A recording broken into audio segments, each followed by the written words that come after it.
रात के 3 बज रहे थे और अहमद सड़क पर तेज कदमों से चल रहा था। गली सुनसान थी। हवा में एक अजीब सी खनकी थी। अचानक उसे महसूस हुआ कि कोई उसके पीछे चल रहा है। उसने मुड़कर देखा, मगर वहां कोई न था।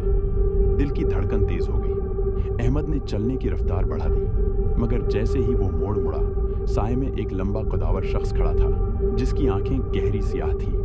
वो धीरे धीरे अहमद की तरफ बढ़ा। कौन हो तुम? अहमद ने कांपती आवाज में पूछा, मगर वो शख्स खामोश रहा। अचानक वो हवा में तहलील हो गया। अहमद की सांस सटक गई।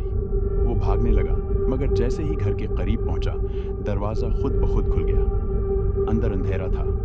जैसे ही उसने कदम रखा, किसी ने उसके कान में सरगोशी की, तुम ने मेरी जगह ले ली। अगली सुबह अहमद का दरवाजा खुला मिला, मगर वो कहीं न था।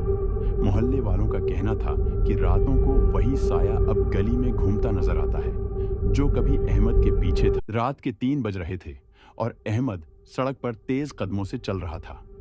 गली सुनसान थी। हवा में एक अजीब सी खनकी थी।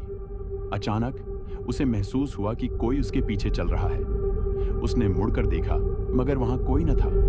दिल की धड़कन तेज हो गई। अहमद ने चलने की रफ्तार बढ़ा दी, मगर जैसे ही वो मोड़ मुड़ा, साए में एक लंबा कदावर शख्स खड़ा था, जिसकी आंखें गहरी स्याह थी।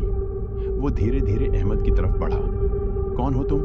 अहमद ने कांपती आवाज में पूछा, मगर वो शख्स खामोश रहा। अचानक वो हवा में तहलील हो गया। अहमद की सांस सटक गई। वो भागने लगा, मगर जैसे ही घर के करीब पहुंचा, दरवाजा खुद ब खुद खुल गया। अंदर अंधेरा था। जैसे ही उसने कदम रखा, किसी ने उसके कान में सरगोशी की, तुम ने मेरी जगह ले ली। अगली सुबह अहमद का दरवाजा खुला मिला, मगर वो कहीं न था। मोहल्ले वालों का कहना था कि रातों को वही साया अब गली में घूमता नजर आता है, जो कभी अहमद के पीछे था।